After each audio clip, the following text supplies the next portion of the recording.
السلام علیکم ناظرین، پروگرام میں خوش آمدید۔ پچھلے چند ہفتوں سے برما کے اندر مسلمانوں کے قتل عام کی خبریں گرم ہیں۔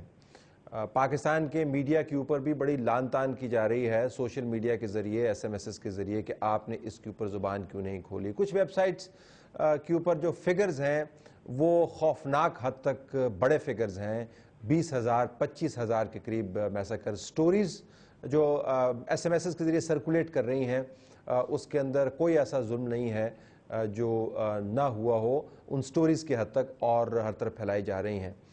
ہم نے اپنے تئیں کوشش کی تحقیق کرنے کی، پوچھ پرتیت کرنے کی کہ ان فگرز کی حقیقت کیا ہے۔ بدقسمتی سے جو انڈیپینڈنٹ اور آزاد ذرائع ہیں جن سے خبر حاصل کی جا سکتی ہے، ان کے اندر ان کے بالکل متضاد فگر ملتے ہیں۔ ایک طرف ویب سائٹس ہیں جو سورس کوٹ کیے بغیر کہتی ہیں کہ 25 سے 30 ہزار کے قریب مسلمان بچوں اور خواتین سمیت قتل عام ہوا۔ دوسری طرف جو آفیشیل فگرز ہیں، آفیشیل سے مراد حکومت کے فگرز نہیں میں بتا رہا، جو بین الاقوامی ادارے ہیں ان کے فگرز جو ہیں وہ 150-200 کے قریب رپورٹ کرتے ہیں۔ ہماری اپنی ایمبیسی کے اندر بھی ہم نے آج بات چیت کی تو ان کے پاس بھی جو فگرز ہیں وہ کم فگرز کی طرف ہیں۔ آفیشلی وہ آن ایئر جا کے ہم سے بات نہیں کر سکتے کیونکہ پرمیشن نہیں ہے، لیکن ان کا کہنا ہے کہ 200-250 سے زیادہ وہاں پر قتل کی خبر نہیں ہے۔ بنگلہ دیش سے جو خبر آئی ہے وہ بھی فگرز کو کم کوٹ کر رہے ہیں۔ فگر زیادہ ہیں یا کم ہیں، یہ ایک معاملہ ہے جو اس پروگرام کے اندر اٹھائیں گے۔ برما کے اندر مسلمانوں کی حالت زار ایسی کیوں ہے، اس کے اوپر بھی ہم بات کریں گے اور یہ دیکھیں گے کہ پاکستان کے اندر ان حالات کے باوجود جو ہمارے ارد گرد بنے ہوئے ہیں، برما کے مسلمانوں کے قتل کی خبر اتنی بڑی بنی، اس سے مراد ہم کیا لیتے ہیں۔ ہمارے پاس اسٹوڈیوز میں موجود ہیں شوکت پیراچا صاحب جو آج نیوز کے کورسپونڈنٹ ہیں، فورن افیئرز کور کرتے ہیں اور اس ایشو کے اوپر انہوں نے 2-3 آرٹیکل بھی تحریر کیے ہیں۔ شوکت، آپ کا شکریہ۔ ان کے برابر میں ڈاکٹر معید پیرزادہ تجزیہ نگار ہیں، اینکر پرسن ہیں اور اس ایشو کے اوپر خود بھی پروگرام کر چکے ہیں، آپ کا بہت شکریہ۔ ان کے برابر میں جاوید حفیظ صاحب جو پاکستان کے سابق امبیسڈر ہیں ٹو برما، 1997-1998 میں یہ وہاں پر موجود تھے۔ ظاہر ہے کہ دلچسپی ان کی قائم ہوگی، ان معاملات کو غور سے دیکھ لیں گے، آپ کا بھی بہت شکریہ۔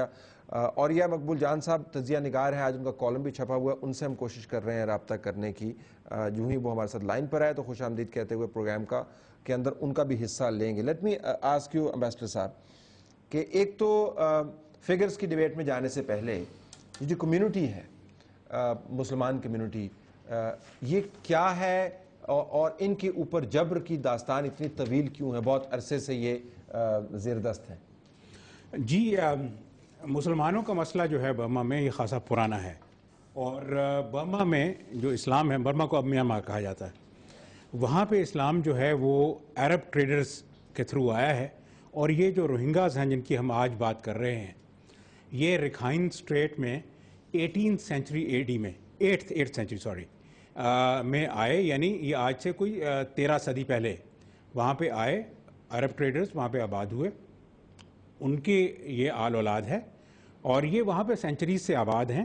اور اس کے بعد سے جو مسئلہ جو ہے، ہم اگر جمپ کر کے آتے ہیں، ایک بڑا امپورٹنٹ سال ہے 1785، جب ینگون کی حکومت نے، یعنی جو رنگون تھا اس وقت، انہوں نے اس علاقے کے اوپر، جس کو رکھائن اسٹیٹ پہلے کہتے تھے اور انگریزوں نے اس کو ارکان کہا، اس کے اوپر قبضہ کر لیا۔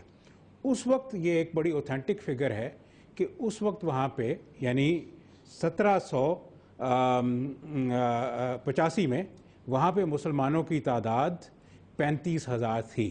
یہ ایک ریکارڈڈ چیز ہے، یعنی آج سے 2 صدیاں پہلے۔ اس کے بعد ایک انگریزوں نے سینسس کروائی 1891 میں، اس میں 58,000 مسلمان تھے اسی ارکان اسٹیٹ میں۔ 1911 میں دوسرا سینسس ہوا، اس میں ان کی تعداد 1,78,000 ہو گئی۔ اب دوسری دلچسپ چیز یہ ہے کہ جب اس علاقے کے اوپر، اس کو پہلے ایسٹ انڈیا کمپنی کا حصہ بنا، اس کے بعد یہ برٹش انڈیا کا حصہ بنا، تو برٹش انڈیا میں جب یہ آیا تو یہ ایڈمنسٹر ہوتا تھا چٹاگانگ سے، اور بنگال اور اراکان کے درمیان میں کوئی ریکگنائز بارڈر نہیں تھا، تو اس لیے پاپولیشن کا فلو جو تھا وہ دونوں طرف آنا جانا تھا۔ بہت سارے لوگ جو ہیں وہ وہاں سے آ کے آباد چٹاگانگ میں ہوئے اور بہت سارے لوگ جو ہیں وہ چٹاگانگ سے وہاں چلے گئے۔ اب انہوں نے، یعنی جب جو برمیز جو ہیں، ان کا کلیم یہ ہے کہ جب ہم نے اس علاقے کے اوپر قبضہ کیا یعنی 1785 میں، تو یہاں پہ کوئی مسلمان نہیں تھے، جو کہ فیکچولی غلط ہے. وہاں پہ 35,000 مسلمان تھے، ان کو دھکیل کے بنگال میں انہوں نے بھیج دیا. بالکل. اور وہ برٹش رول جو ہے اس میں وہ دوبارہ اپنے یعنی وطن میں واپس گئے، اور ان کی تعداد آج 8 لاکھ سے زیادہ ہے. ان کے اوپر ظلم و ستم ہو رہے ہیں. 1982 میں انہوں نے ایک سٹیزن شپ ایکٹ بنایا میانمار گورنمنٹ میں، جس میں ان کی سٹیزن شپ کو ختم کر دیا گیا. شہریت ان کی نہیں ہے، اسٹیٹ لیس ہیں، یہ اسٹیٹ لیس ہے وہاں پر.